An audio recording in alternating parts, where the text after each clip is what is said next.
como anunciado, chegou o momento da nossa entrevista com o neurocientista Miguel Nicoleles aqui na Rádio Bandeirantes. Participa também conosco o Rodrigo Hidalgo, que é repórter do Jornal da Band. Doutor Nicoleles, muito boa tarde, um prazer tê-lo aqui conosco na Rádio Bandeirantes. Muito boa tarde, muito obrigado pelo convite.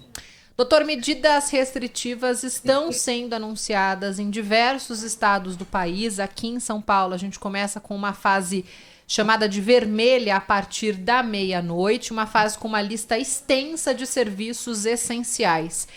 Hoje, a gente amanheceu aqui em São Paulo com diversas manifestações, com a população dando indícios de que, não vai dar certo por aqui, a gente não pode parar por diversos motivos.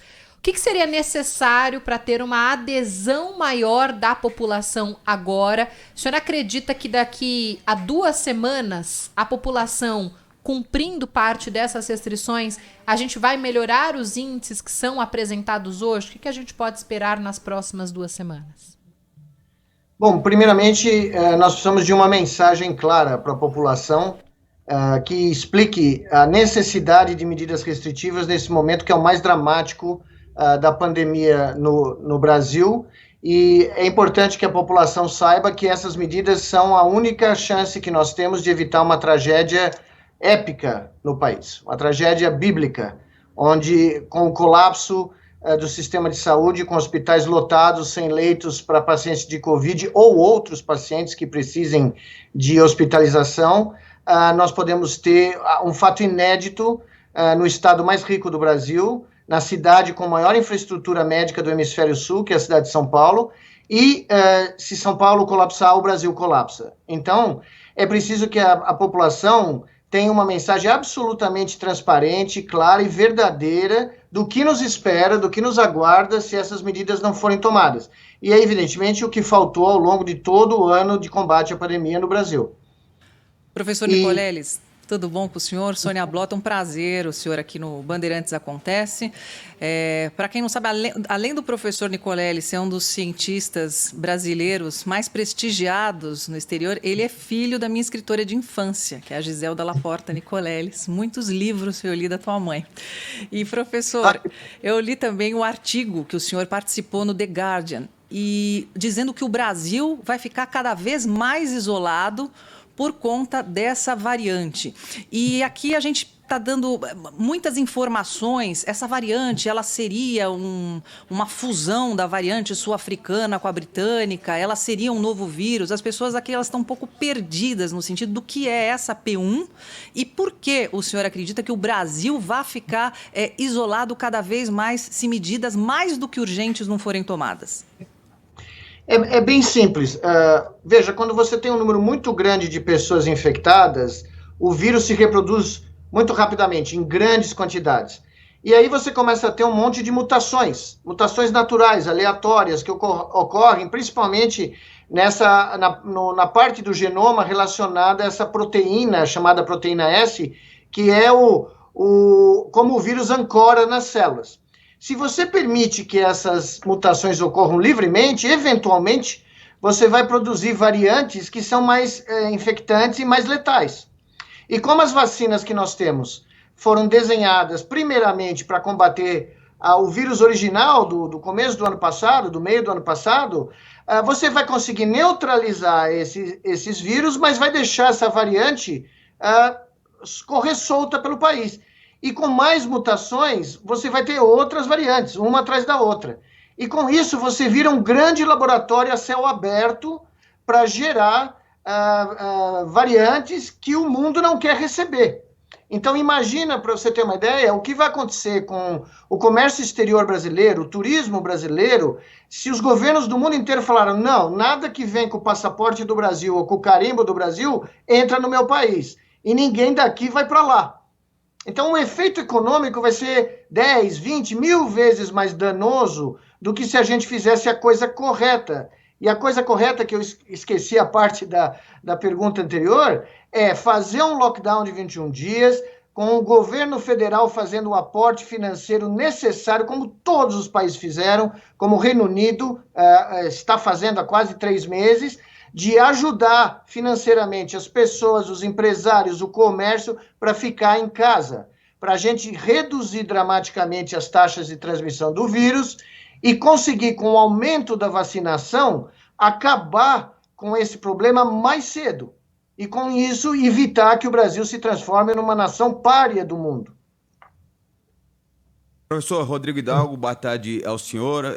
Diante disso que o senhor acabou de falar, a preocupação é se as vacinas vão ou não funcionar. Existem já dados preliminares, pesquisas feitas quanto à vacina da AstraZeneca e também a Coronavac, mas dados preliminares feitos por pesquisadores do laboratório, indicam que a vacina de Oxford induz resposta adequada do organismo contra a variante de Manaus do coronavírus. Que significado tem isso em relação à Coronavac? O Instituto Butantan deve anunciar na semana que vem esse resultado. Essa é a expectativa, saber realmente se as vacinas vão ter essa eficácia diante dessa nova cepa, P1.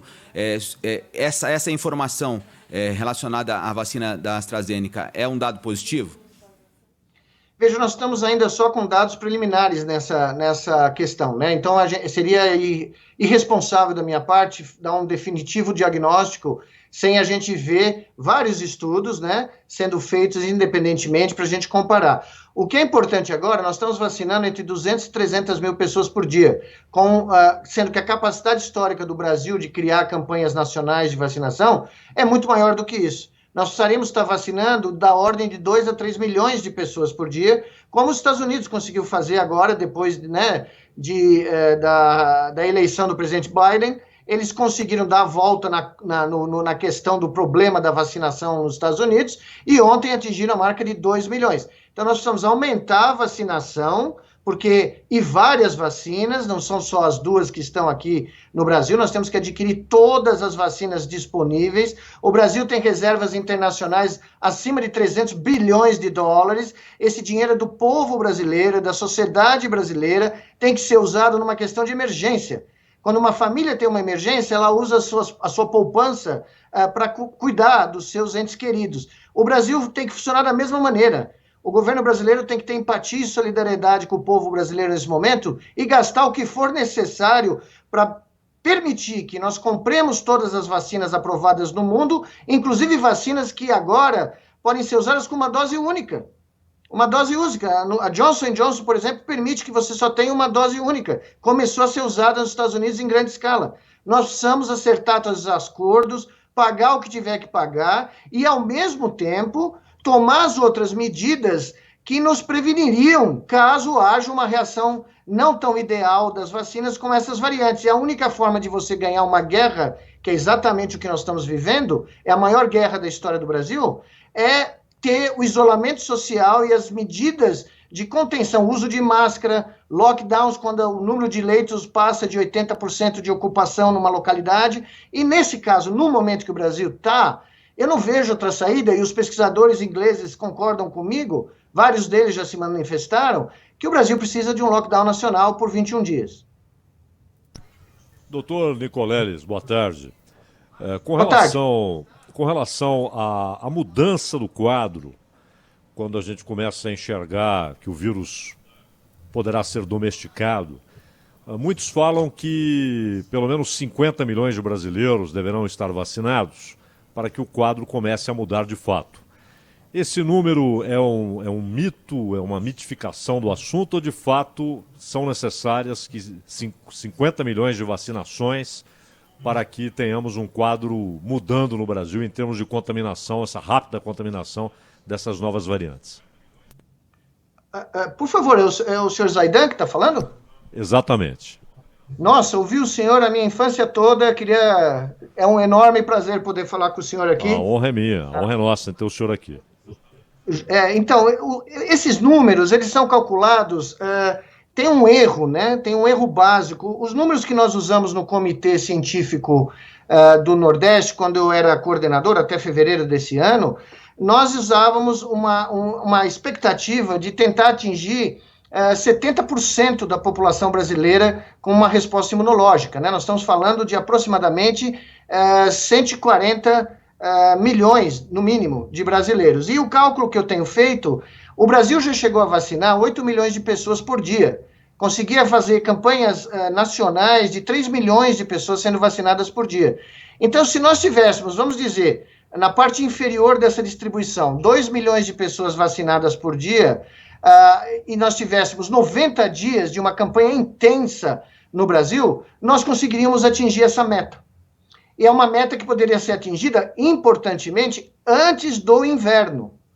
Porque o inverno no Brasil, existe uma confluência de outras viroses respiratórias e outras doenças endêmicas que vão gerar uma demanda de leitos enorme, além dos pacientes que no inverno, pacientes que já tiveram Covid, vão ter manifestações seríssimas, crônicas da doença, que nós, cada vez mais no mundo, temos visto o aumento das sequelas crônicas desse vírus, que é um vírus muito peculiar nesse sentido. Então, esses números que eu acabei de dar ao senhor fornecem uma estratégia para uma campanha, e eu acredito, para uma comissão nacional que deveria ser criada nesse momento para supervisionar o manejo dessa crise em todo o território nacional. Doutor Nicoleles, uma outra questão. Todos sabemos que a Pfizer se prontificou a entregar pelo menos 70 milhões de doses, começando em dezembro do ano passado, e o governo primeiro não respondeu e depois disse que não poderia concordar com aquela cláusula que isentava a Pfizer de processos na justiça em caso de alguma complicação por causa da vacina. Hoje, até pela decisão do Congresso de isentar o governante, o Estado não, mas o governante, a pessoa física, de eventuais processos, a coisa deve andar. Esse tipo de exigência da Pfizer é comum nessas negociações? Isso aconteceu em outras vacinas? É comum que a empresa queira se isentar de responsabilidade jurídica?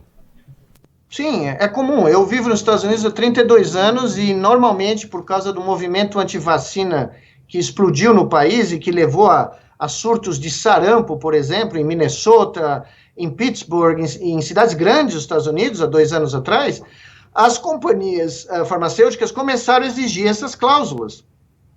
E o governo americano e outros governos do mundo assinaram essas cláusulas, assinaram esses contratos. Então, aqui no Brasil, numa emergência sanitária, na maior crise humanitária da história do país, algo que, se o senhor remover o genocídio indígena provocado pelos colonizadores europeus e a escravidão, não existe nada na história do Brasil comparável à perda de mais de 260 mil brasileiros. Se tivesse a caneta na minha mão, eu assinava esse contrato e falava, tudo bem, vamos em frente, a gente discute o que acontecer no futuro.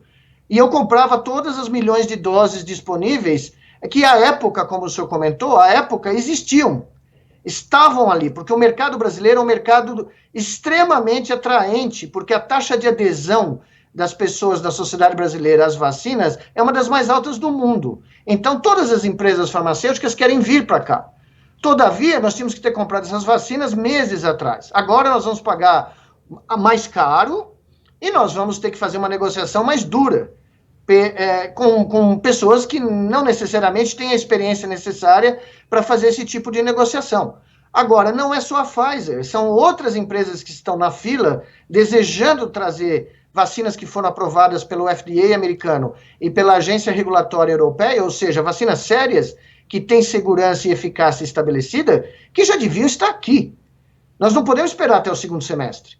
Nós temos que vacinar para ontem 2 milhões de pessoas por dia. Doutor Nicoleles, então o senhor acha que todas as vacinas que já foram desenvolvidas, já com comprovação, elas são muito bem-vindas, porque aqui no Brasil que existe um pouco de receio, eu tomo a tal vacina, mas eu tenho medo da reação que vai dar outra, quando a gente não pode se dar o luxo de ter um cardápio, um menu de vacinas e escolhê-las. O que o senhor acharia de forma mais sensata para distribuir essas vacinas para um país que tem o tamanho, tem dimensões continentais, né, como diz o Chavão? Qual seria a forma mais prudente de distribuição? Seria aquela que o Brasil sempre usou nos últimos 40 anos e que é um sucesso mundial reconhecido em todos os lugares onde eu viajo pelo mundo. Eu há 30 anos viajo pelo mundo dando palestras, participando de reuniões científicas, e na Suíça, onde eu vou frequentemente, Sempre que eu estou lá, eu ouço as histórias dos casos de sucesso das campanhas nacionais de vacinação do Brasil. Elas têm que ser adquiridas pelo governo federal e distribuídas pelo Sistema Único de Saúde, mediante o uso do know-how nacional, que é um dos melhores do mundo. Então, é um direito adquirido numa tragédia desse tamanho, num país como o nosso, que todo brasileiro tem acesso a uma vacina eficaz, segura, gratuita, distribuída pelo governo federal e que possa ser acessada, né, pela sociedade brasileira. Vou usar outro chavão, se você me permite, do Oiapoque ao Chuí, né? Nós temos que realmente proteger todos os brasileiros, usando vacinas, evidentemente, que demonstraram estudos clínicos de fase 3, que são seguras, eficazes e que foram aceitas por organismos internacionais de reputação absolutamente reconhecida, né? Como as que eu citei. Então, nós temos que ter um menu amplo de vacinas, uma acessibilidade máxima e usar todos os recursos e todos os aparelhos do Sistema Único de Saúde para que os brasileiros tenham acesso ao que é hoje o direito mais central e primordial da condição humana, receber uma vacina contra o coronavírus que seja eficaz e segura do seu governo.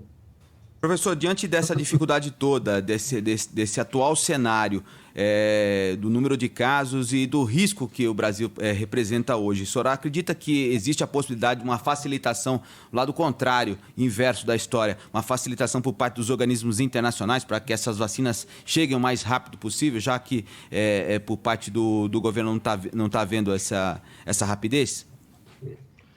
Sem dúvida nenhuma. O Brasil, como eu falei, se transformou na grande placa de Petri, né, no grande laboratório a céu aberto de proliferação do vírus, mais do que os Estados Unidos nesse momento. Então, é de interesse da comunidade internacional que a questão sanitária no Brasil seja estabilizada e fique sob controle e seja resolvida. É a mesma coisa quando acontece de aparecer um surto de ébola vírus no Congo, na África, a comunidade internacional corre para conter, porque diferente do coronavírus, o ébola vírus tem uma letalidade de 50%. Então, se isso se espalhasse pelo mundo, nós teríamos uma crise existencial da espécie humana. Agora, o Brasil é um país enorme, um país geopoliticamente muito importante, apesar dos brasileiros não acreditarem e não saberem disso, e é o foco da atenção da comunidade internacional nesse instante. Eu falo com colegas meus no mundo inteiro continuamente, e todos eles falam que eles estão olhando para o Brasil, né? Estão olhando diretamente para o Brasil. Então, eu não tenho a menor dúvida que se o governo brasileiro continuar a ratear e continuar a não fazer o que tem que ser feito, que a comunidade internacional vai começar a agir de todas as maneiras, em todas as dimensões, porque a geopolítica hoje no mundo está centrada no combate, na biotecnologia e em todos os aspectos multidimensionais da pandemia. O Brasil entrou nessa equação, mas ele entrou pelo lado errado da equação. Ele entrou pelo lado da liability, do risco mundial de se criar um reservatório desse vírus. Doutor, há uma estimativa da Bloomberg de que todo mundo só vai sair desta pandemia daqui a 7 anos. O senhor acredita nessa estimativa? Os números são esses mesmo? É claro que com a velocidade em que o Brasil está vacinando, se fosse mantida essa vacinação dessa forma como estamos administrando hoje, o Brasil levaria quase 3 anos para imunizar toda a população. Então, essa estimativa de 7 anos em média, feita pela Bloomberg, de fato, já é tratada por vocês, pesquisadores? Bom, essa estimativa contém um erro muito grande, porque qualquer previsão que você faz no futuro, tão longo, em anos, o seu erro estatístico aumenta dramaticamente. É por isso que a gente não consegue prever o tempo, né, em vários dias na frente, porque existe um componente aleatório, estocástico dessas previsões, que induz um erro muito grande. Eu não acredito, eu não ouvi essa previsão, então eu não tenho como dizer de onde ela foi feita, qual foi o método que ela foi usada. Mas certamente eu posso dizer para você que nos estudos que nós fizemos e continuamos fazendo, o ano de 2021, se nós continuarmos nessa letargia no processo de vacinação e de combate não farmacológico do coronavírus no Brasil, o ano de 2021 já foi perdido e a possibilidade do começo, do primeiro semestre de 2022, ser perdido da mesma maneira, começa a ser muito grande.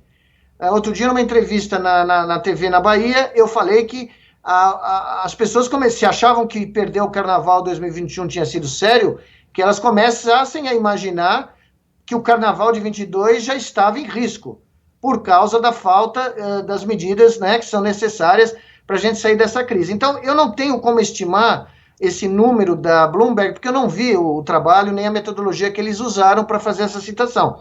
Mas se você não tiver controle sanitário desse vírus e você permitir que outras variantes mais infecciosas e mais letais surjam, é muito plausível que a gente perca vários anos para sair da crise. Não é nada do outro mundo isso. Doutor Miguel Nicoleles, antes da minha última pergunta, só agradecer aqui a todos os ouvintes que estão participando, inclusive o Luiz Pazini, que está lembrando da situação do Major Olímpio, né, que ele está na UTI.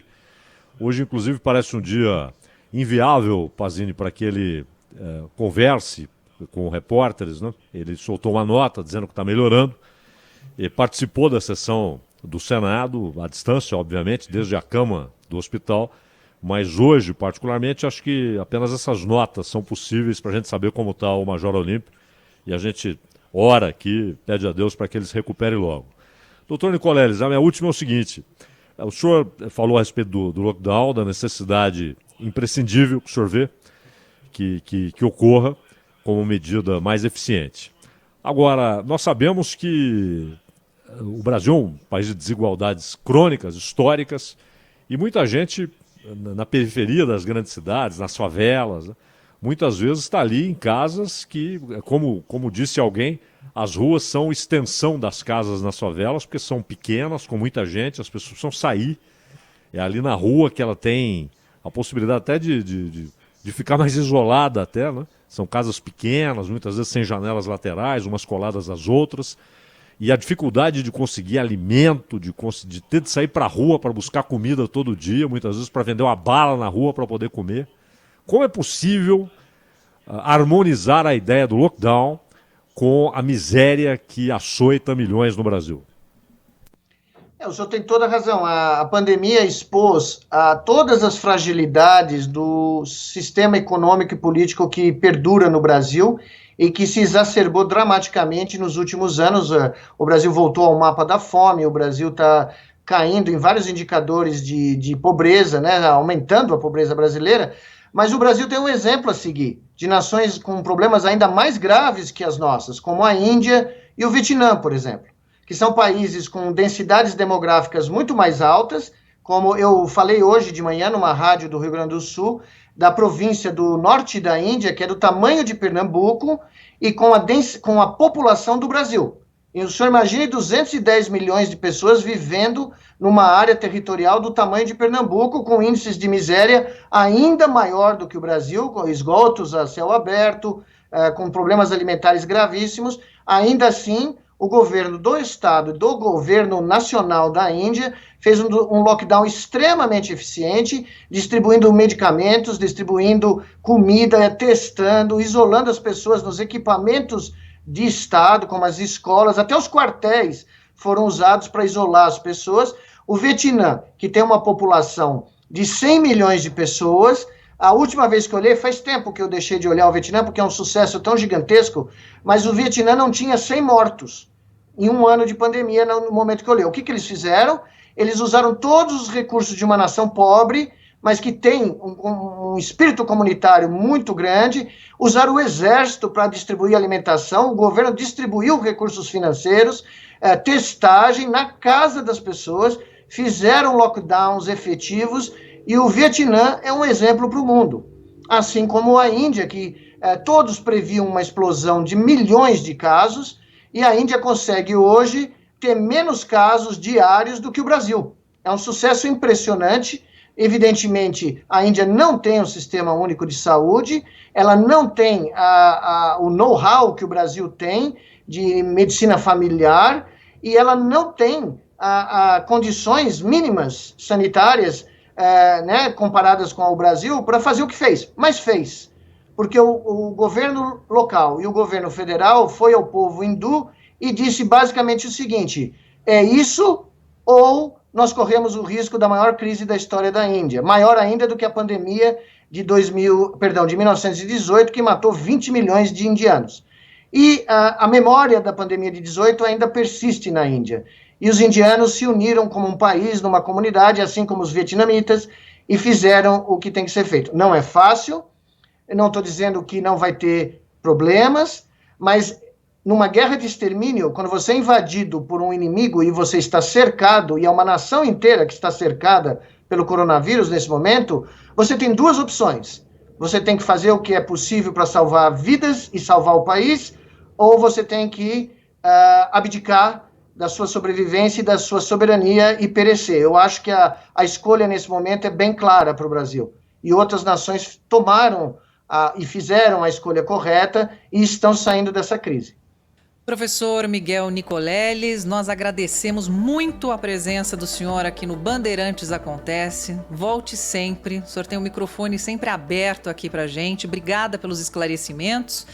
E nós vamos seguir aí, né, Bruna Barbosa, com outras notícias aí sobre a Covid-19 e todo esse factual da sexta-feira. Obrigada, professor Miguel. Um grande abraço para o senhor. Um prazer tê-lo aqui, professor. Muito obrigado e se cuidem todos aí, por favor. Muito obrigado, boa tarde.